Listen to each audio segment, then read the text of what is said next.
Hey guys, thanks for going on this nerd journey with me. If you want your episodes ad-free, go to makemeanerd.com/join and hit that button. Hooked on you, baby, you're golden. Time moves, I never noticed. Just can't get enough. Got me wonderstruck. Hello everybody and welcome to Make Me a Nerd. I'm Mandy Kaplan, a caffeinated mainstream mom whose mission it is to explore all things nerd culture that I've been missing out on and afraid of my whole life. This includes cartoon shows from the 1980s. It includes comic books. It includes D&D. It includes sci-fi, fantasy. And it includes the 1987 movie Masters of the Universe, which incorporates so many of these things, video games and comics and cartoons. Oh my. I have a returning guest whom I adore. She is an improviser and a podcaster and just everybody's favorite guest on Make Me a Nerd. I hear it all the time. It's starting to get annoying. Pay attention to me, people. She's back. It's Krissy Lenz. Yay! I'm so happy to be here and so happy to once again make you infinitesimally more nerdy. So I've had a lot of caffeine. Maybe you've had some booze. That was I've had sloppy. some LaCroix, yeah. You are not alone, Krissy. You have brought nerd back up. I have. Yes. Hey, it's a brand new guest for Make Me a Nerd. He is a filmmaker and podcaster, and I'm learning ramen lover. It's Nathan Blackwell. Hello. Thank you for having me. Well, you guys have had me on your show, the Most Excellent 80s Movie Podcast, very kindly, and now Turnabout is fair play. It's true. Yep. We're here. We're here to talk about an 80s movie, and oh boy, it's a doozy. Oh. Yes. Well, Krissy, you are affectionately self-identified as a super nerd, all things. When our little StreamYard started, Nathan came in and said, huzzah, which I think immediately indicates he's a nerd. Nathan, what is your level of nerddom? How deep does your nerd river run? That's a good question. I would say compared to the average person, I'm quite nerdy. I think of myself as a mainstream nerd who is actually way more nerdy than I think I am. It's like, for example, I have friends who collect and display large, like $200 action figurines and place them behind them on their Zoom, and they've got like at least like 10 or 20. I would say I'm not a material nerd. Okay. But I would say that it seems that I've structured my entire life around creating and ingesting nerd stuff. So as a filmmaker, I love like genre comedy. And so the stuff that it's like sci-fi comedy or sci-fi or just very silly, ridiculous stuff. Let's do a litmus test. Okay. Where do you stand on Buckaroo Banzai? So, no. So this is where I walk into the propeller blade. So I didn't grow up on Buckaroo Banzai. I was on the other side of the street, the Big Trouble in Little China side of the street. Okay. And that is still on my list. It's one of the movies I love dearly. Okay. And so, but look, I respect and enjoy Buckaroo Banzai, but do I love it? Did I grow up on it? No. Okay. So, yeah. Good to know. That gives me a gauge. And so I reached out to Krissy and I said, come on back and nerducate me further. And she came up with 1987's Masters of the Universe. Oh, so this is your fault. Both of you, what is your relationship with this movie? Were you He-Man cartoon? I mean, even I watched He-Man when I ate my breakfast before school as a kid. So what is your relationship with the whole franchise of He-Man and then this movie? Yeah, I was totally into She-Ra, Princess of Power. Of course you were. Who is He-Man's cousin.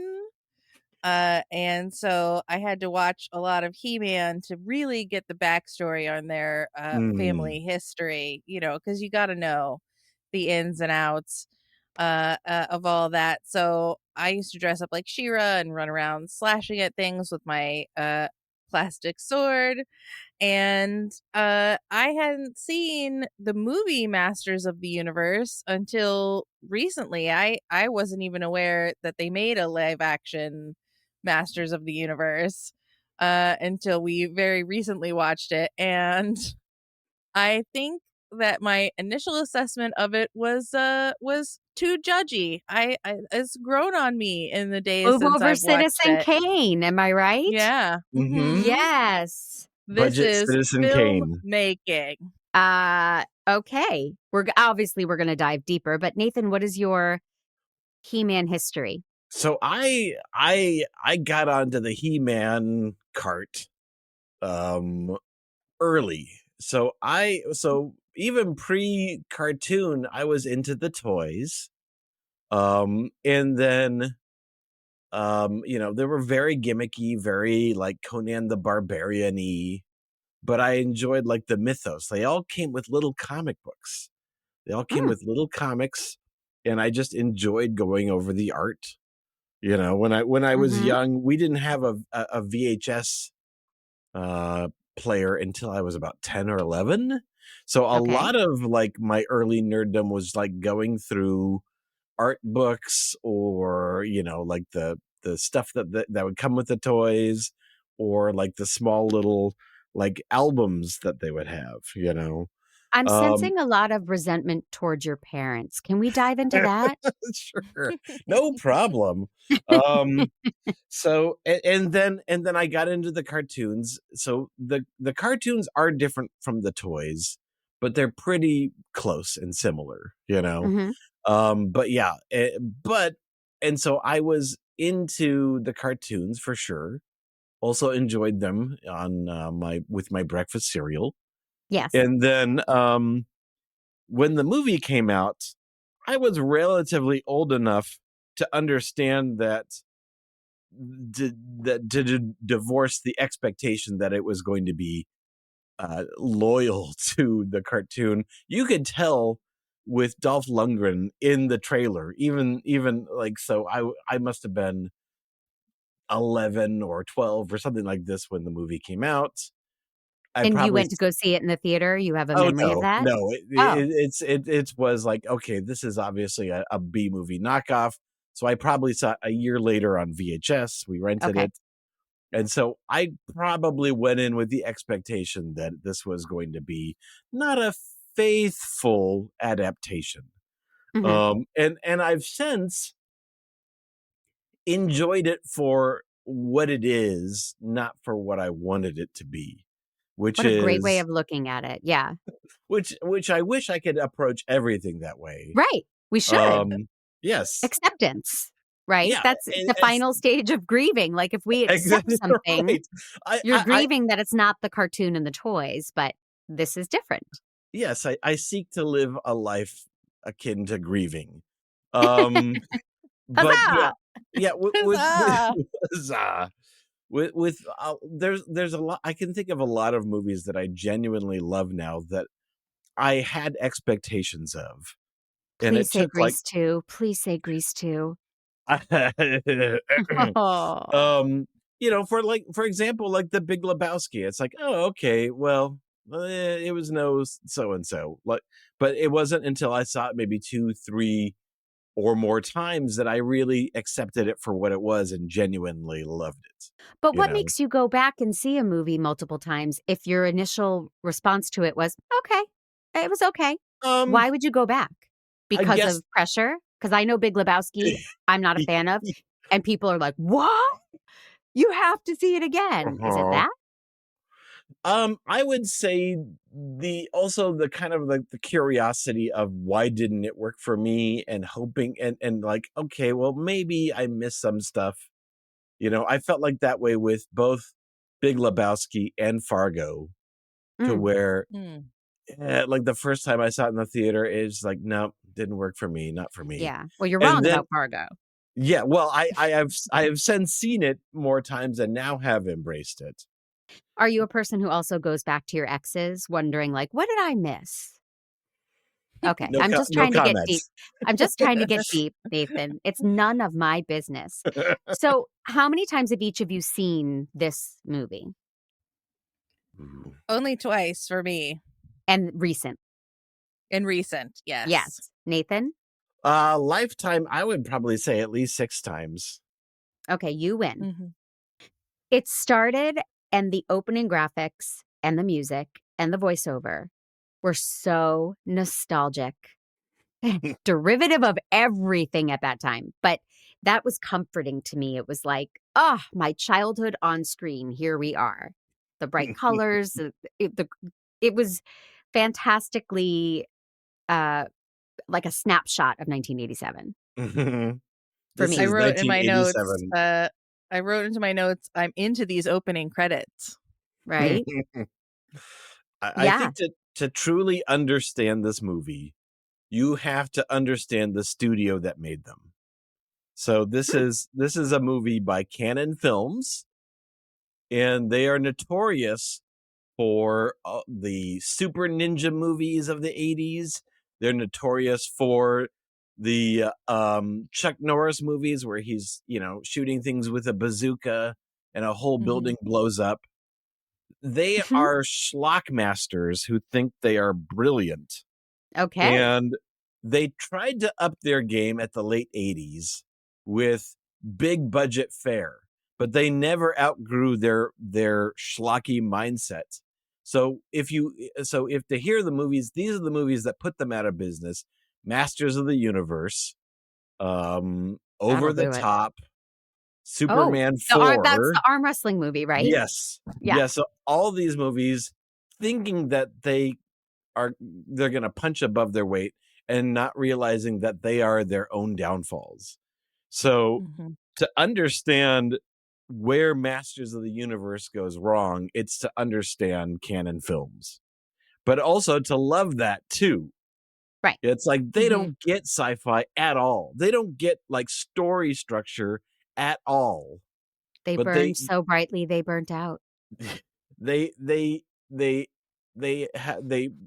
like they budget a movie and then they cut in during production. They'll cut like $2 million out of the budget during production, Yep. and then they slam 2 or 3 genres together and not realizing they're really strange bedfellows.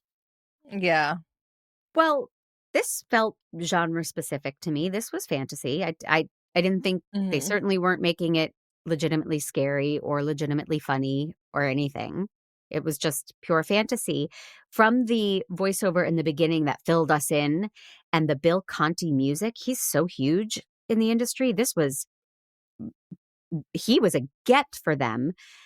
Do you think they thought we have the next Star Wars? This is it. 1,000%. Like Yeah. not no humbleness at all. 1,000%. Yeah.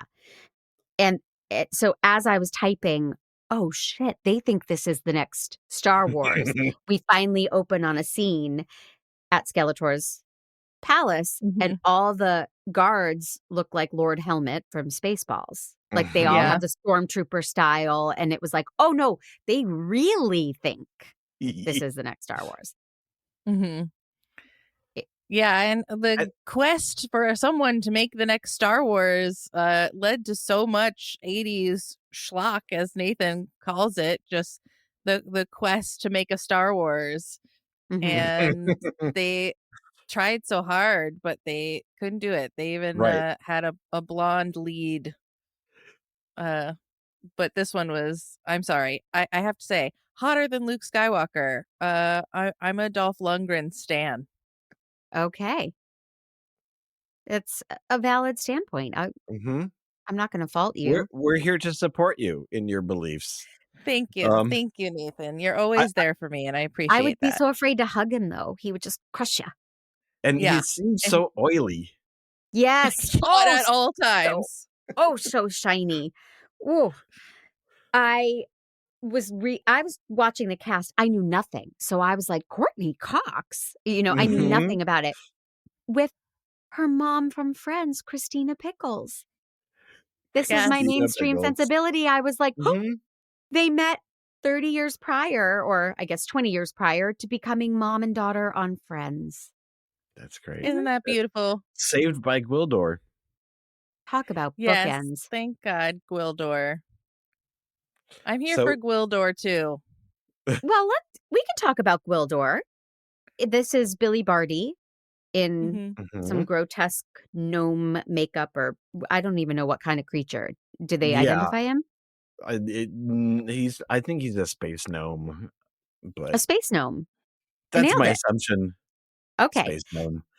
And I I yeah. think to he's also a space hobbit because he hates spa adventure. Oh, that's true. Right.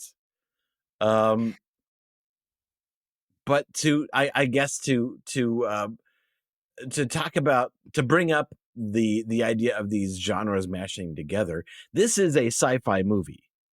Mhm, He-Man hmm is fantasy. mhm. He-Man is like hmm swords and Oh, magic, I see. Yeah, and this is laser guns and stormtroopers.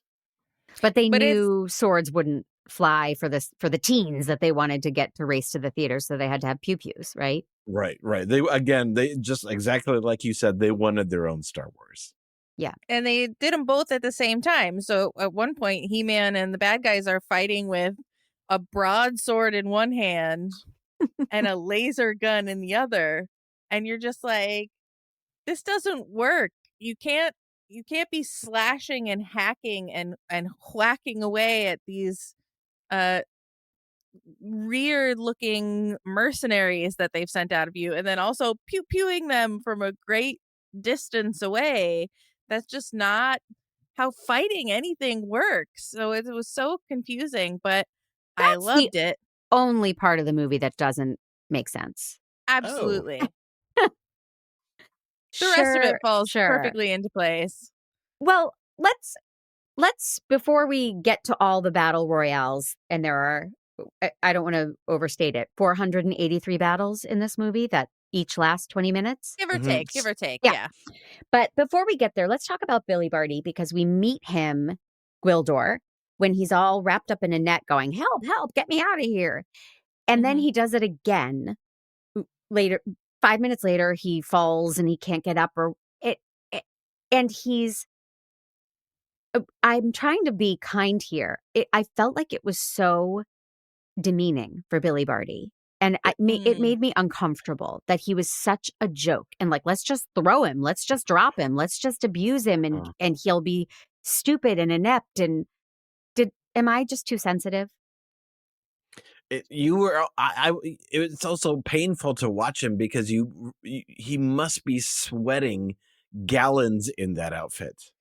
That outfit was so bad. Yeah, the makeup is just to make him look like almost like a melting candle.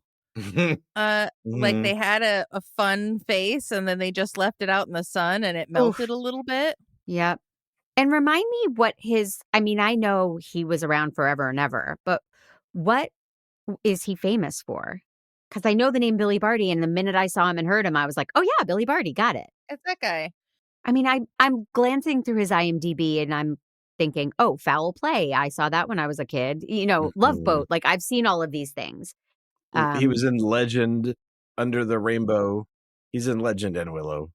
He was kind of the Warwick Davis generation before Warwick Davis. I'm He gonna played nod like I know who that is. so Warwick Davis, He's Willow he's Oh, Willow. okay. So and the he's generation Professor Flitwick. he was the goat. Yeah. So Billy Barty was the go-to little person, Right. you know, predating the 80s. hmm It's And just, I just wish they didn't use him physically like that. yeah, Hmm. It just dismisses that he's he trying to bring a character, he's trying to bring a point of view, and it was like, yeah, just embarrass him again. yeah, And he dress him up in these weird clothes, like when he's like, I'm in disguise. No one will know I'm not from this planet anymore. And he's wearing like he's like dressed up like E.T. hmm yeah, exactly. And then when he's at the end, when everybody is happy and they're doing their like end cap scene, he's wearing all these little bows in his voluminous mane, and it's just like, no, now's your time to shine. Why have you put Right. all these little bows into your hair? Like, you're just Yeah. so silly. He is the comic relief throughout the whole thing.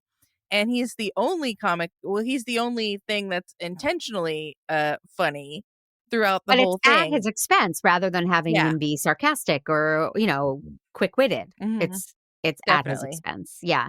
Yep. So the premise of the movie, for those who have not seen it, is that there is it's Annie. It's basically Annie who has one side of a locket and her parents have another side of the locket, and once they join the lockets, they'll know that they found each other. Right, Nathan? It's That Annie. I wouldn't frame it that way, but I I know will you go wouldn't. with it. I but there's this device, it's called a key, right? And it Right. comes Mhm. in two parts, and Skeletor needs both parts to rule the world. But Gwildor he invented it, and he has one of the parts, and that part goes to Earth. And now everyone's got to go Mhm. to Earth to battle over this part. The part Yes.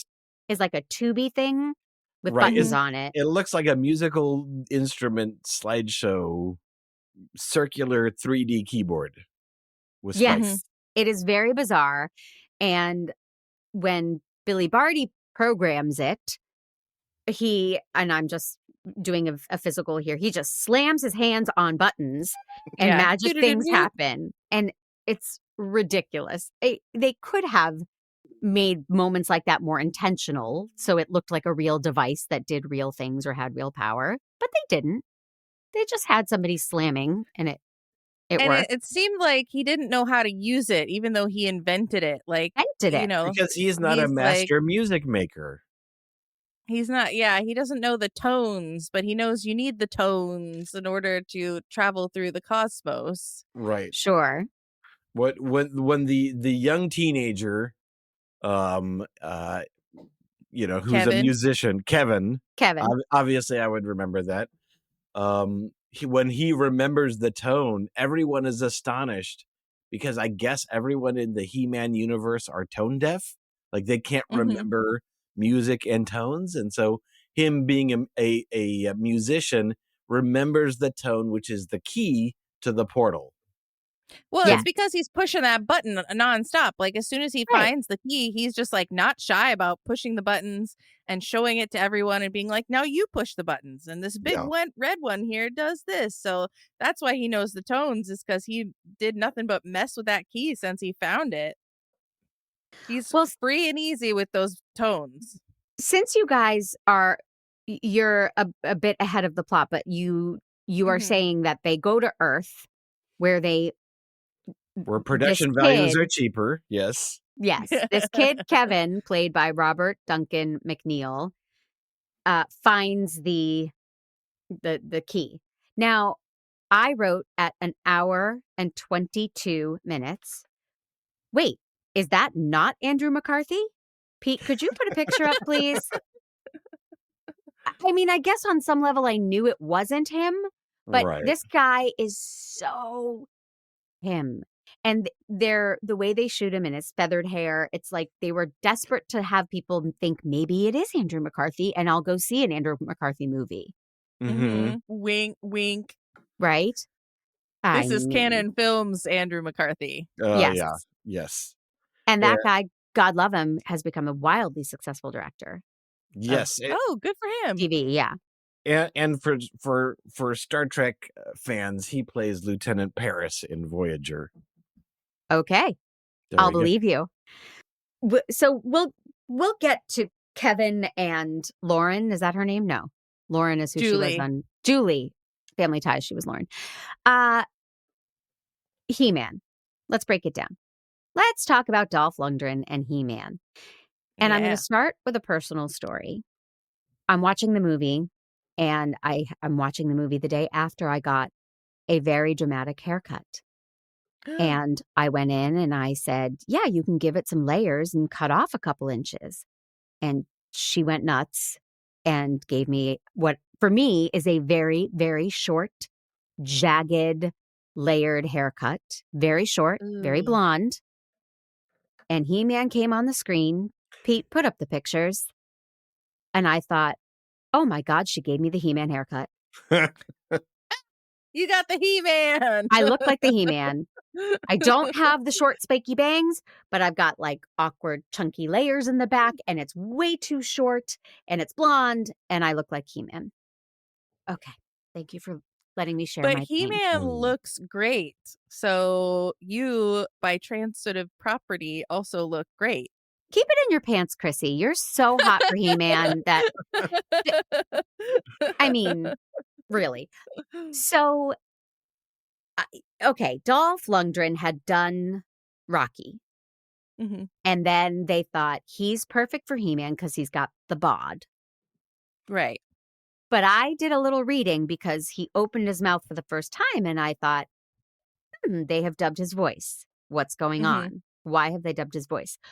Who would like to take it away and explain why this happened and how it happened? So I shall Thank be you, the Nathan. one. So Dolph did not speak English when he started this movie, or he was certainly not fluent. He's, I believe, Swedish. Correct me if I'm wrong. He's from the Nordic countries. He's the ABBA of 80s action movies. Yes. He was doing things phonetically. Yes. And honestly, he's doing a great job for someone who does not speak fluent English. Yep. He's more intelligible than Jean-Claude Van Damme, like in his prime, who I love. Meanwhile, Krissy's like, wait, did he speak in this movie? She never cared what was coming out of his mouth. Okay. No. But so he had it in his contract, though, that he would get 3 attempts to redub his own voice. And they had always planned to redub him by someone else. However, they ran out of time, they ran out of money, and so what we hear is probably his 3rd attempt at redubbing his voice, and I think it works just fine. Oh, I needed subtitles. Yeah. But I needed them anyway to understand what anybody was doing or saying. Subtitles. Yeah, I just leave those subtitles on so I can read the movie as I go. Yeah, I needed it. He's not a good actor. I mean, I'm using the word actor. I don't even know that applies. But he has the bod and he can do the stunts or the fighting. So that's why they made the choice. This is that time where if you had the bod, if you had the look, you were our new action hero. Thanks to Schwarzenegger, really. Well, so I thought Schwarzenegger would have been better, and I wonder if they went after him. And I Googled like other actors considered, which is my favorite thing to do to learn after the fact.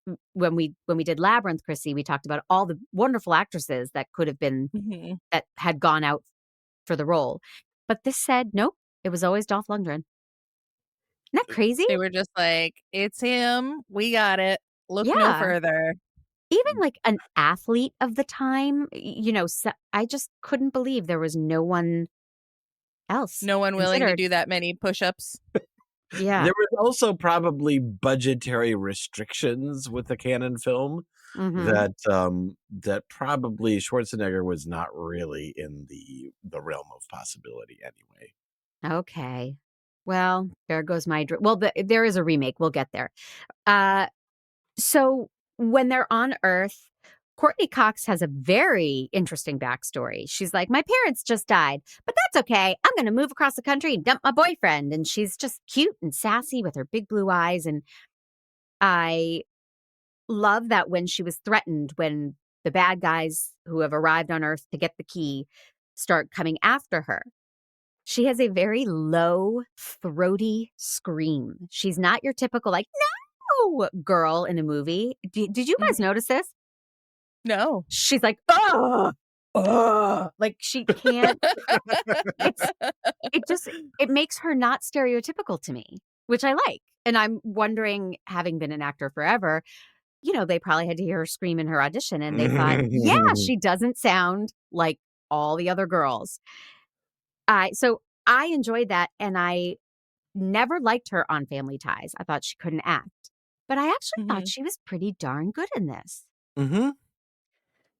I had a problem with her character though, because like you said, her story is just like, my parents are dead. I'm going to move to New Jersey. And it's like, what? Why? I'm leaving my boyfriend behind, but I still love him. What? Why? Like, what are you doing? And she gets so easily tricked, and like she just, as soon And as she runs betrays into He-Man, everyone. Yeah. in lickety So split. easily tricked. Oh, Yeah. that was disconcerting, Julie. And then Julie's like, she took it. The bad lady took it. And it's like, no, you gave it directly to her. Yes, at the end of the movie, the bad lady, whose name is something cool, and I can't think of it. Evil-Lyn. Evil-Lyn. She transforms into Monica's dead mother and says, "Baby, I'm not really dead. I'm doing secret work for the government. Do you happen to have a key that you could give me?" I mean, they hug for like 2 seconds before she asks a favor. Right? Wouldn't there be more, "Oh, my sweetheart, it was so hard to leave you. I'm sorry I had to lie. I'm back. Don't worry. I'll take care of." No, it was, "Hey, I'm not really dead. Can I have that thing your friends have?" Yeah, that thing that you've been fighting to protect against bullets and swords and lasers and fire this whole time. Yep. Just grab that and give it to me right quick. No game, Evil-Lyn. Spend some No. time. Take her for frozen yogurt. Get to know her again. Then you ask for the key. Yeah. But hey, it worked. She cut right to the chase, and Julie was like, "Yeah, absolutely. I believe you, and I will give you this object immediately." And then, oh, she took it. She took Oopsies. it, everybody. Yeah. No, you gave it to her. Yeah. This was your fault, Julie. And then she gets like injured, and she's just like, Right. I can't help anyone anymore. She does become more stereotypical towards the end. But in the beginning, she tries to fight back and take care of herself, and in her acid wash denim skirt and her sneakers and poofy hair. And then, so she's running from this goon squad, and He-Man swoops in and rescues her. And she's, as anyone would, like, "Well, you're the less of two evils. I'm going to go with you and trust you." Because, right? And then he has to leave her to go fight.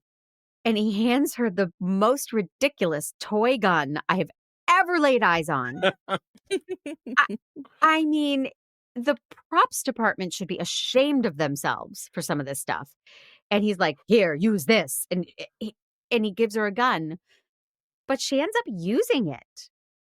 Unlike a lot of our damsels in distress, she sees him fighting and she's like, "Maybe I can take out a couple of these guys." And I like that. Pew. Right? I'm just saying. It's not a perfect character, but it had its moments. And then Tila and the boring guy with a mustache come to Earth. Right. Her stepdad. Whose stepdad? Tila's? Yeah, Tila's stepdad. Okay, Tila is He-Man's best pal, his gal Friday. They fight together. His platonic friend. This is my question. Is it platonic? Because when he says, "Oh, this is Julie," she gets a look. She gets jealous.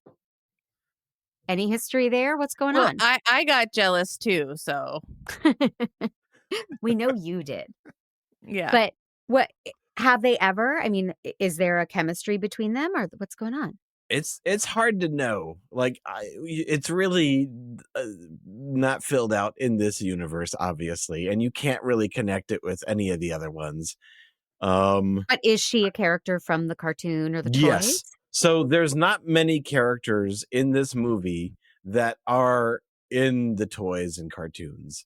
But who we do have is the Sorceress. We have Skeletor. We have Beastman, Evil-Lyn. And then we've got He-Man, Man-at-Arms, which is really, I guess, his like title / de facto name. And then you've got Tila. Okay. So there's no Gwildor. No. and most of the bad guys they bring in, like, I'm, Blade or Grossmaster or any of those guys. They're all made up for the movie. Yeah. So when I was a kid and I had my Barbie and Ken, all I did was change Barbie's clothes and then she'd make out with Ken and then go home and change clothes and make out with Ken. Did you have that kind of action going on with your He-Man and Teela? I don't think I even had a Teela. Oh, Nathan. Another reason to be resentful of your parents. Yeah, well, I think I was more so with the toys, their whole thing was that each villain or good guy kind of had like a mechanical gimmick. Like this guy's head came off and you could replace it with another head. Or this guy squirted, like you could fill him up with water and he squirted water out of his mouth. Like they each had a very overt physical gimmick. And I think we really only had maybe 6 of the He-Man toys. Okay. When it came to, we had to pick our battles. Like we weren't allowed G.I. Joes because they were too military and violent. And so really the direction we went were Transformers. I can respect that. Yes. And so that if we had to pick our battles, we did that. But, you would, with any kid, like you would have seasons of interest, where you were like really into something for a couple of months because something came out and you were obsessed about that and everything else could go to hell. Yep. And so I really liked like the Birdman from He-Man. I liked Skeletor. I liked Trapjaw, who had different arms you can put on him. There was like the Cobra guy. And so it was really like the weird, interesting looking guys that were the most interesting. I don't think I even had a Man at Arms. Maybe I did. Okay. Well, there's boring. He's so boring. There's a major elephant in the room that we are not discussing. And I would like to discuss it after I tell everybody that Make Me a Nerd is a production of True Story FM, engineering by the peerless Pete Wright. My music is Wonderstruck by Jane and the Boy. And you can find me on socials at Mandy_Kaplan_Clavens, both with K's, and on TikTok now at Mandy Miscast. Please, if you're listening on Apple Podcasts, write a review. That's how I help grow my podcast and get more listeners. And it makes me feel good to know what you guys are thinking. So hit that 5 stars, write a review. And if you're feeling really supportive and you like this mission, I love it. Please help me keep it going by going to makemeanerd.com/join. Hitting that join button will get you your episodes ad-free and early and keep the lights on. Are you ready about the elephant? Any guesses what it is? Ready for an elephant. Oh, there's so many possibilities. Yeah. No. Is it that there's no extras in this movie? I didn't even notice that. All the streets are abandoned. In Whittier, California? Mm-hmm. No, but we can get to all of those. I think those are little elephants.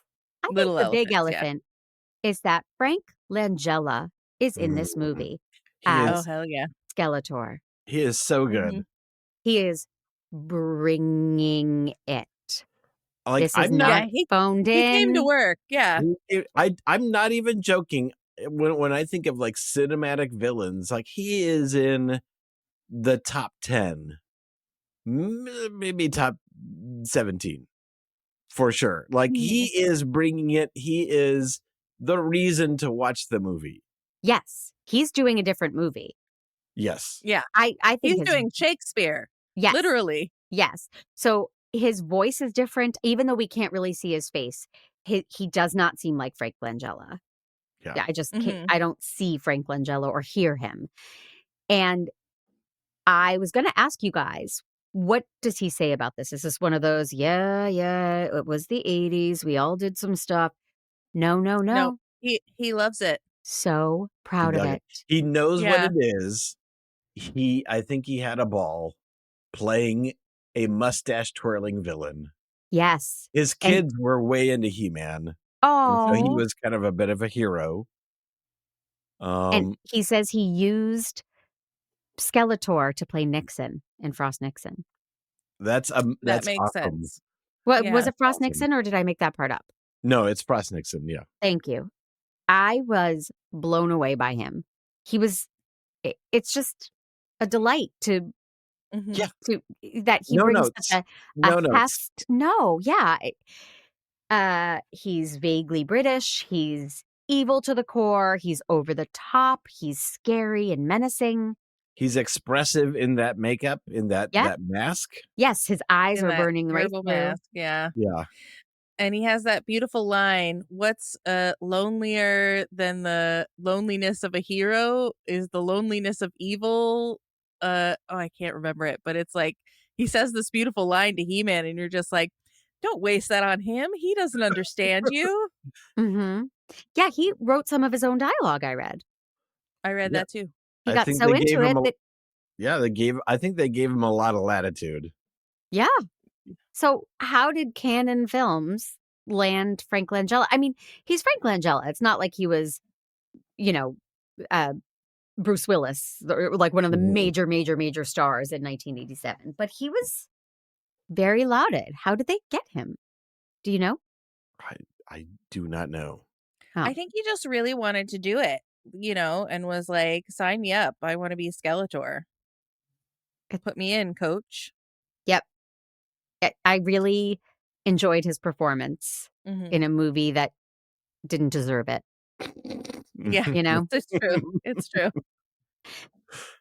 Okay, so Krissy, I was going to ask if it inspired young you, but you did not see this when you were young. But the female characters are very strong and they do their own fighting. They're not held off to the side so the men can settle their scores. And I liked that.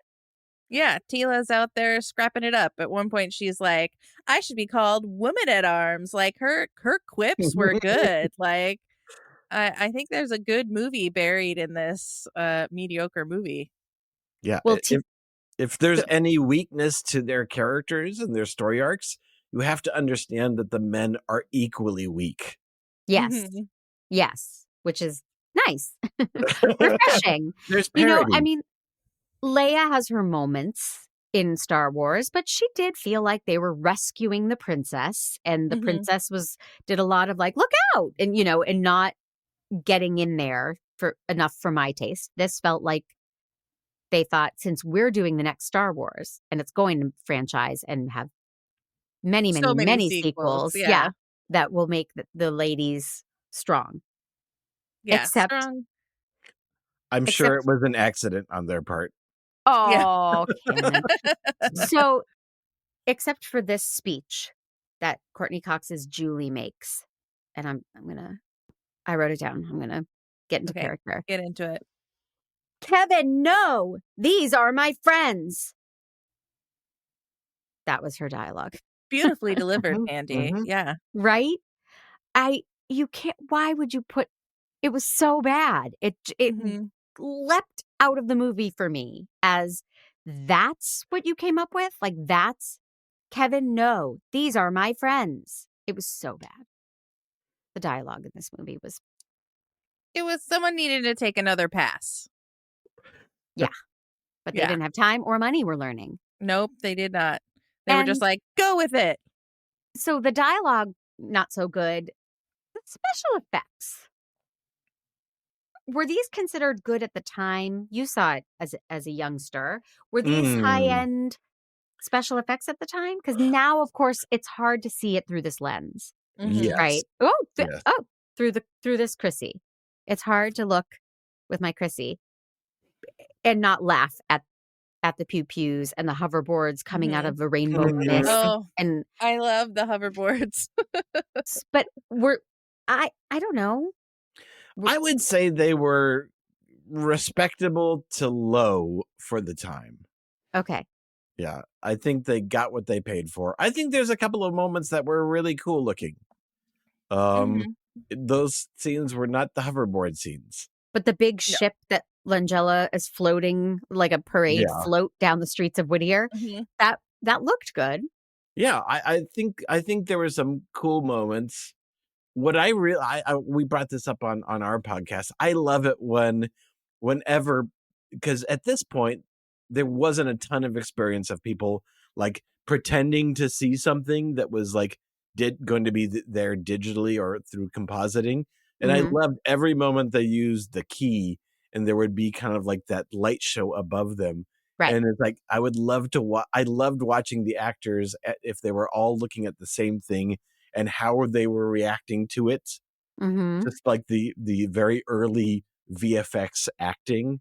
Yes. Yeah, that's something I definitely enjoyed watching. That key And they were reminded all me. delighted by it. They were all just like, "Oh, lights!" Right, but they were always looking way off in the distance, not something that was literally like 2 feet away from them. Right. In post, it was put right in front of them.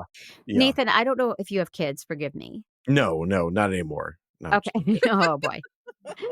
But Krissy, do you remember those things that you would put in the room at night and push a button and it would project the stars on the ceiling or the yes. Yeah. That's as high tech as this got. Yeah. You know, you push a button and it makes a light and it makes a little a sound. Yeah. Yeah. A lullaby.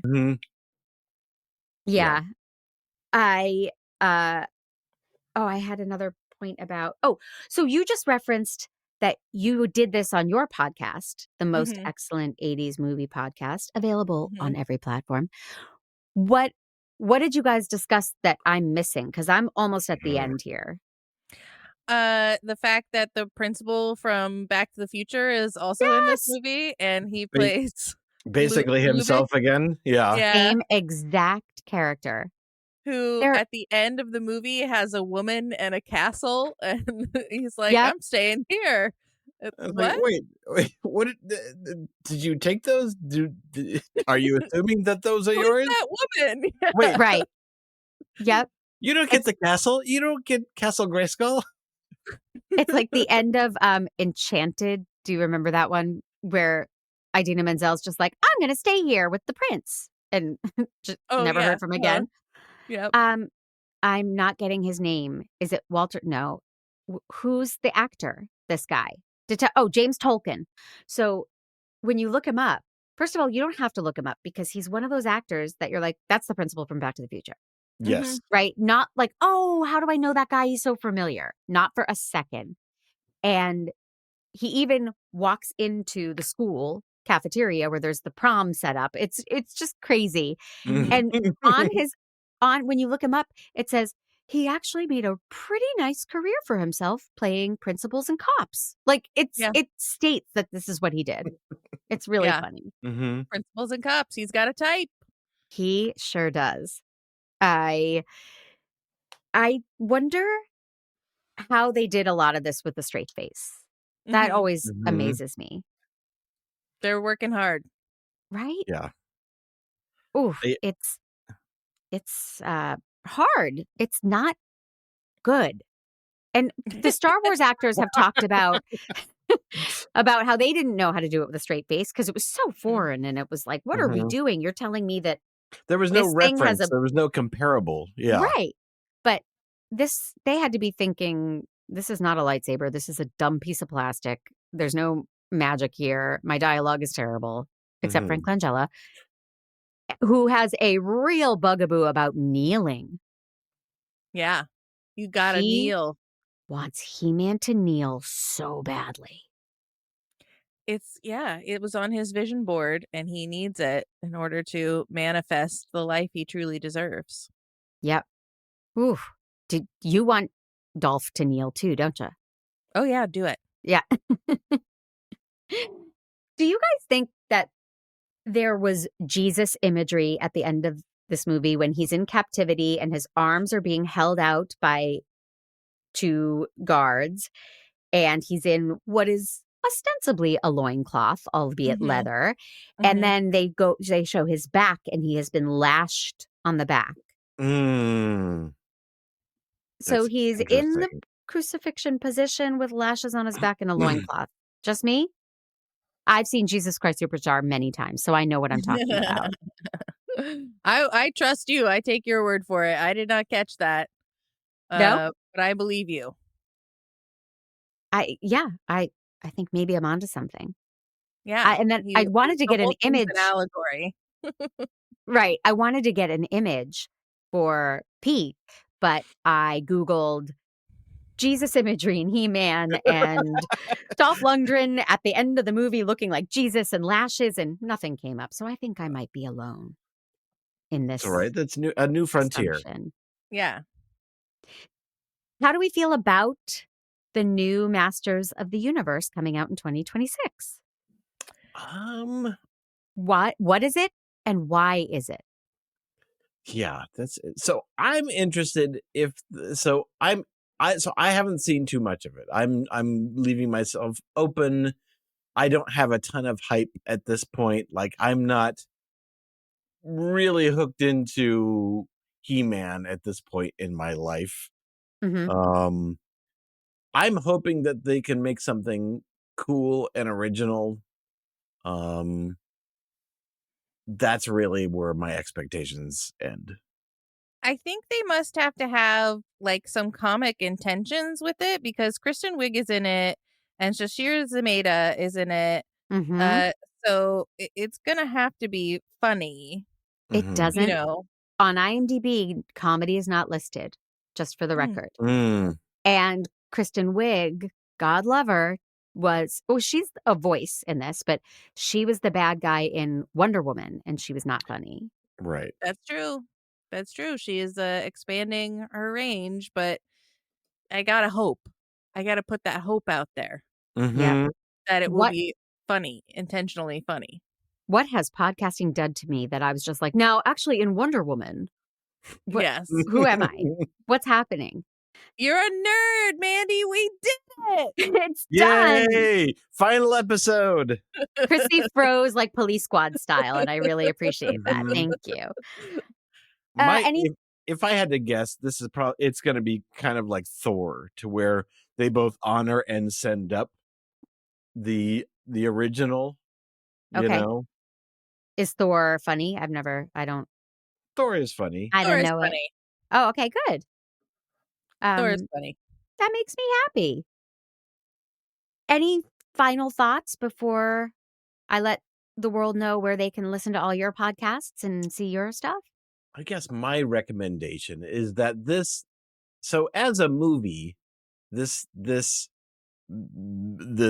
quote movie is suspect, but as a so bad it's good movie, this definitely is in that camp. So if you enjoy those types of experiences, those types of movies, what I call like kind of like, like a like tacos and 2 beers kind of movie, this fits the bill.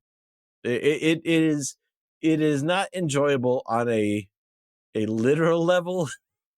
It is enjoyable as a piece of camp. Yeah, I completely agree with that. And the first time I saw it, I think my expectations sort of were let down so much that I wasn't sure. Like I gave it a 6 out of 10 when we reviewed it. But I think now I agree with Nathan. I think it's a 7 out of 10. I think it's better than I gave it credit for originally. And seeing it again and looking at it again, I was just like, okay, they're really shooting for it, and I have to give them a little nod of my cap to say you tried, you went for something. Yeah. Well, I liken it to Buckaroo Banzai, which it's way better than. But I also, it reminded me of The Last Starfighter, which I watched for this podcast. And I really liked The Last Starfighter. Okay. And it had the same sense of nostalgia and technology and Earth and other planets. And Last Starfighter is good, and this doesn't meet that standard for me. So on that scale, it's, it's right in the middle. Yeah. But that's just my feeling. Okay. That is Masters of the Universe. And maybe, just maybe in 2026, you guys will come back and we'll talk about the remake. Yeah. Yay! Where can everybody find you guys? The Most Excellent 80s Movies podcast is on truestory.fm. And it's downloadable where all fine podcasts are downloaded. It's the story of a filmmaker and a comedian who stumble their way through the 80s movies we think we love or might have missed with these our grown-up adult eyes to see if they hold up or not. And you have another podcast, if I can plug that one. Yes. If you prefer getting a little bit toasted, there is Gank That Drank, a supernatural drinking game podcast where we make up drinking game rules and play along to our favorite episodes of our favorite show, Supernatural. So if you're, which Mandy loved, right? Have you gone back to it? Yes. You know, I have a lot of content. It's true. It's true. You're on a journey. I understand. Yes, but I did really love it. So that's also on truestory.fm and downloadable wherever the finest podcasts are stored. And Nathan, anything to plug for you, your films, or? I would say plugging the podcast is probably the easiest thing. But yeah, if you did want to check out my films, my production company is called Squishy Studios. So squishystudios.com, you can see the feature film. The last movie ever made is available there on Amazon, and also what's the one? Apple. And then and our short films and web series and things like that. Squishystudios.com. Excellent. Thank you guys so much. It was a great choice. We talked about other options that all felt like maybe. And then I saw you were doing this on your podcast, so this should have been top of mind, but I forgive you. Yeah. Thank you. We're so excited to be here, Mandy. Thank you for having us. My pleasure. We'll do it again very soon. And thank you all for listening.